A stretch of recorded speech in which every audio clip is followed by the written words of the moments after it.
Então o que acontece?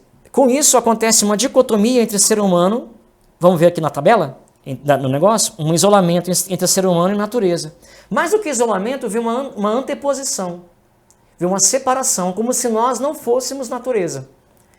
É como se nós estivéssemos separados da natureza.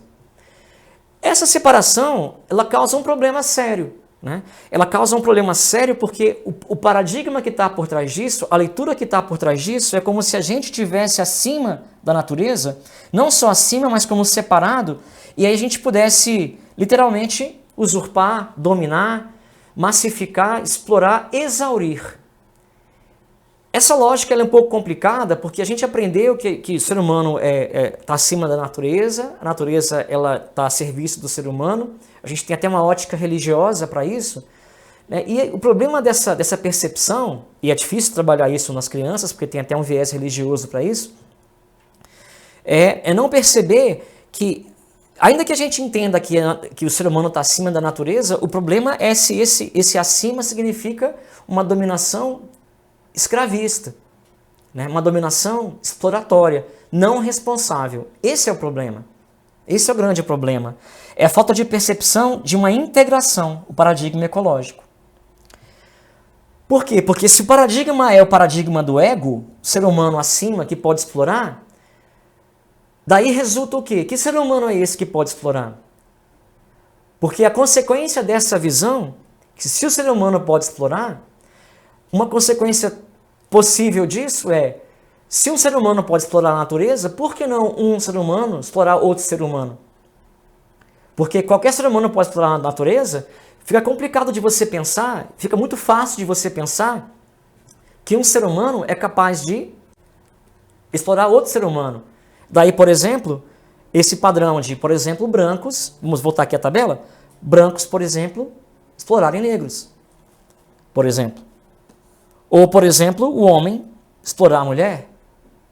Ou, por exemplo, uma pessoa de um país explorar de outro país. E você tem esses paradigmas aqui. E, infelizmente, cada vez mais a gente está percebendo isso se exacerbar. Quer dizer, a lógica do ego se contrapõe à lógica do eco. Enquanto a lógica do ego é o isolamento, é a fragmentação, é a competição, né? é a exploração, é a dominação, a lógica do eco é o quê? É a integração, é a solidariedade, é a harmonia, é o respeito, é a cooperação. E aí? Onde está o meio ambiente? É a pergunta que é importante também a gente fazer para a criança se fazer, o aluno se fazer, porque um dos problemas é ele não perceber, a criança não perceber que o meio ambiente está com ela, está nela e ela está no meio ambiente. Ela, por exemplo, não entender que, por exemplo, achar que a Amazônia, por exemplo, está fora de nós. O meio ambiente está lá longe. Né? O meio ambiente está lá longe, a Amazônia é um problema lá dos índios, lá longe. Né? Não tem nada a ver comigo. Né? O meio ambiente está fora de nós, está lá na Amazônia. Qual é o problema disso? Eu não percebo o meio ambiente, né, integrado. Eu não percebo, por exemplo, como nesse quadro aqui, que a chuva que vem da Amazônia influencia, por exemplo, o Sudeste, o Centro-Oeste. Né? Eu não percebo essa conexão aqui, ó, dos rios voadores, como vocês conhecem, né, essa descoberta interessante da ciência aqui. Né? A chuva que vem do Oceano Atlântico, né, a massa que vem do Oceano Atlântico e que bate lá, né, que se soma com a massa da evapotranspiração da Amazônia, bate nos Andes e só não vai para os Andes porque tem ali, né, a barreira andina e desce aqui para o Centro-Oeste e chove no Sudeste. Inclusive, queimadas na Amazônia fizeram com que a chuva no Sudeste fosse escura. Né? Então, entender que tudo está ligado é importante.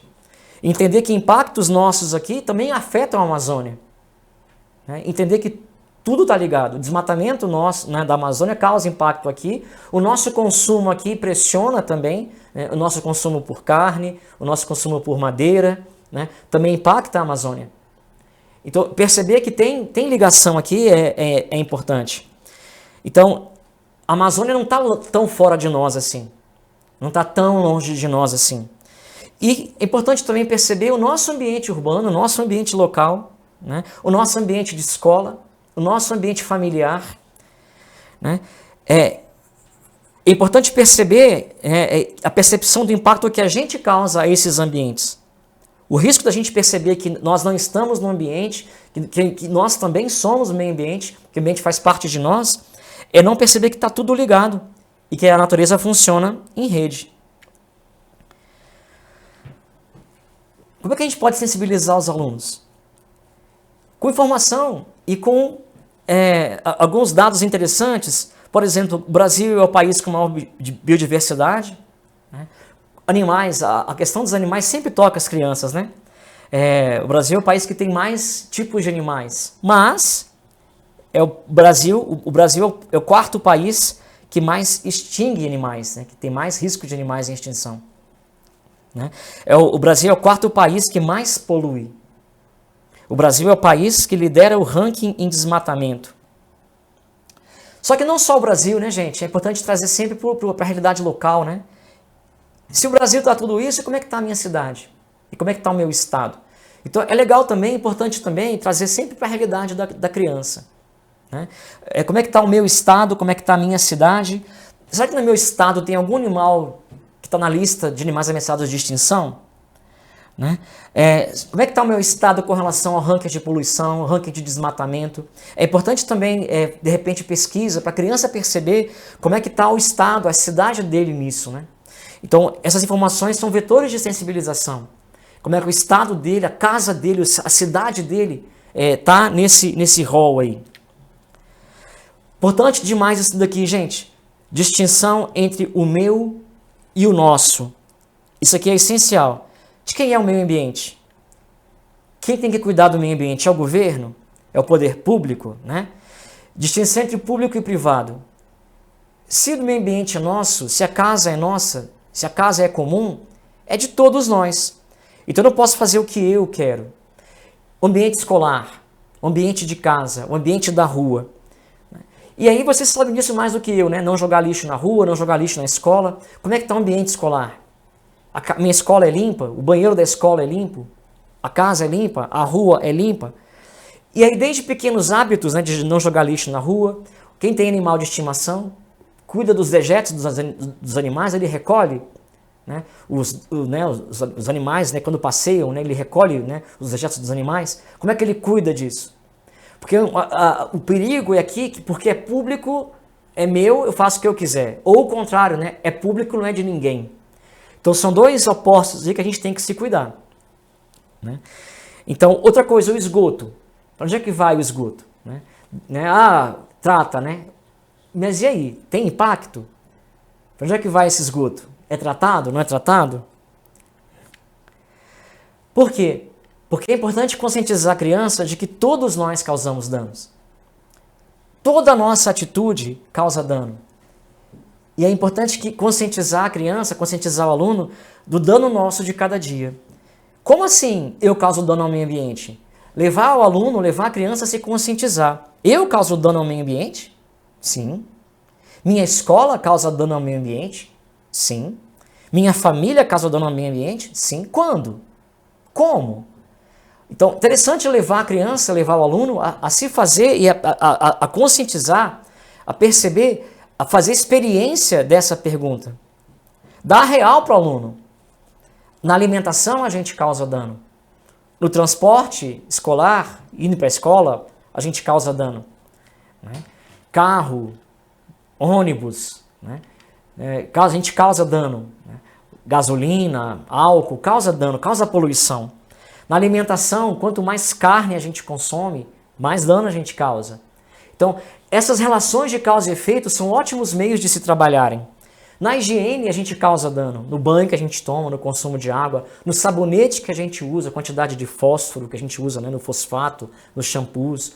Tudo isso aí tem impacto ambiental. É importante no vestuário, o tipo de roupa que a gente usa, quanto mais sintético a gente usa, né? Na diversão, né, as maquininhas, os eletrônicos, tudo isso aí é material que se usa, né, que vem da natureza. Então, levar o aluno a perceber tudo isso, né? Na comunicação, né, a televisão, o computador, os microchips que se usam, os materiais que são extraídos da natureza. Então, olha que interessante, professor, quanta fonte de informação, como isso é importante, né, o aluno perceber, né, o vestuário e tudo mais. Então, o dano nosso de cada dia é interessante, né? É importante de perceber. E sempre é legal trabalhar os 3 R's. Sempre é importante, essa fonte é importante. Mas lembrando que dos 3 R's, o primeiro é o reduzir. O melhor resíduo é o que não é gerado. O segundo melhor resíduo é o que é reutilizado. O terceiro melhor resíduo é o reciclado. A gente tende a valorizar muito a reciclagem, né? Reciclar, reciclar, reciclar. O primeiro que a gente tem que trabalhar é o reduzir. O melhor resíduo é o que não é gerado. Ok? Então essa sequência aqui, ela é essencial. Então, o que consumimos, como consumimos, o quanto consumimos, porque nós somos reféns de uma cultura do descarte. Nós somos reféns disso aqui, ó, gente. Obsolescência planejada e obsolescência induzida.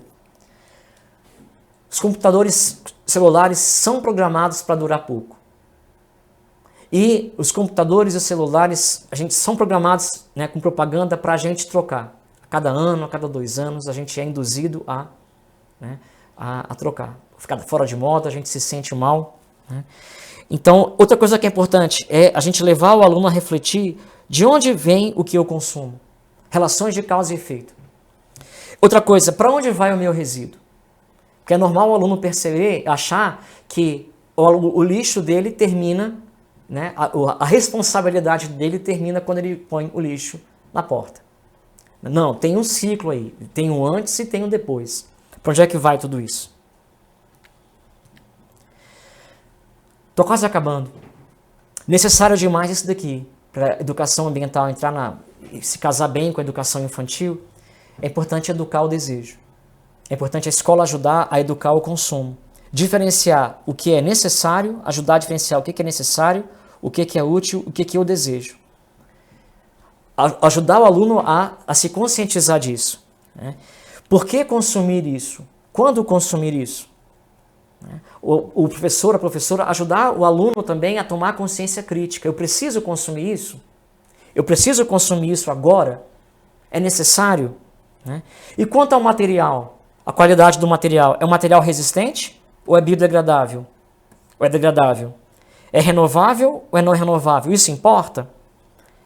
É produzido localmente? Ajuda a economia local? Ou vem de fora, que causa mais impacto com o transporte? Beneficia indústrias de fora? Ou valoriza a economia local? Então, a educação infantil, se ajudar a começar a formar isso no aluno, a traduzir isso entre consumo, entre desejo, diferenciar isso, vai contribuir muito para alunos mais críticos. Importante, gente, a gente trabalhar para além de práticas pedagógicas corretas, né? É importante fazer campanha de economia de água, amigos da luz.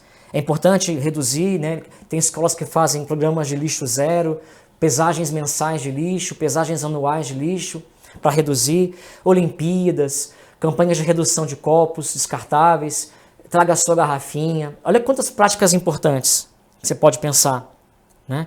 São importantes, são momentos celebrativos, tem uma carga semântica importante para reforçar a ideia da sustentabilidade, mas, para além disso, esse tema da sustentabilidade tem que ser inserido como um projeto político-pedagógico, né? Não pode ser só uma coisa pontual, tem que estar inserido na escola, né? Um componente curricular transversal, contínuo, como a Lei da Educação Ambiental trata. Trabalhar a experiência, mais do que conceito. Não é muito saber que sacia a pessoa, né? Mas o saborear, o experimentar, né? A experiência. Inácio de Loyola já dizia isso, um místico do século XVI. Né? Já dizia isso. Não é saber, não é o conhecimento. É o saber de cor, né? De coração. Né? Então, quanto mais experiências sensitivas, significativas, hortas comunitárias, receitas caseiras, ele fazer materiais, né? Ele produzir receitas caseiras com alimentos nutritivos, plantados ali mesmo, né? Então aí você tem muito mais prática do que eu, você pode dizer muito mais isso do que eu, né? Passeios ciclísticos para valorizar, por exemplo, caminhadas, bicicletas, né? Experiências saudáveis com o próprio corpo, sentir a natureza. Jogos, quantos jogos online existem aí, jogos virtuais, né? Jogos sobre meio ambiente. Visitas a zoológico, né? Visitas a unidade de conservação. Na sua cidade tem alguma unidade de conservação? Tem algum parque natural, parque nacional, parque urbano? Experiências sensitivas que ajudem, né, a saborear, a amar a natureza, a amar o meio ambiente. Né? Filmes, documentários, né? Criações artísticas, desenhos, projetos de desenhos. Né? Então, coisas que ajudem no saborear a coisa são muito mais significativas. Né? Eu creio muito que exercícios criam hábitos, que criam virtudes, que criam estados. Não pode ser uma coisa isolada. Últimas chaves. Construir projetos. Né?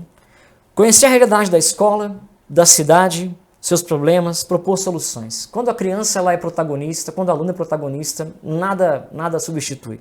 Né?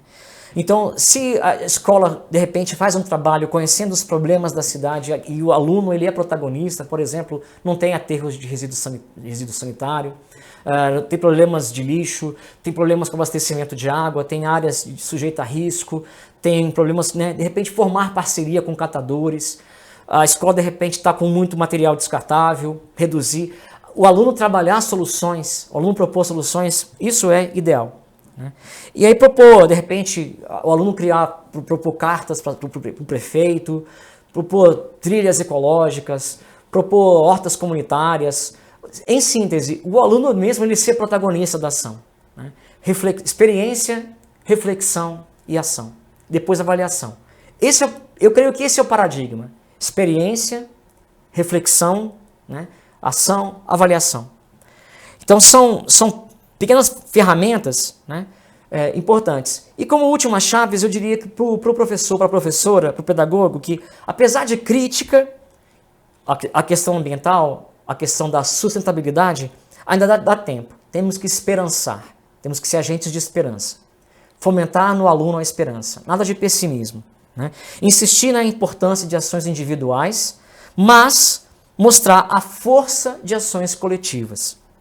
É preciso práticas concretas que provoquem resultados, como campanhas de economia de água, a escola de repente fazer, né, mostrar que valeu a pena a economia de água, estava em tantos por cento, agora estava em tanto a conta, agora está em tanto, né, mostrar que as ações dos alunos resultaram em efetivas, projetos de alunos mais velhos do ensino médio mostrarem para os alunos mais novos, então mostrar ações, mostrar resultados, né, trabalhar em rede com outras escolas, com outras instituições, né, e o professor ser agente de mudança, o professor ser também um exemplo.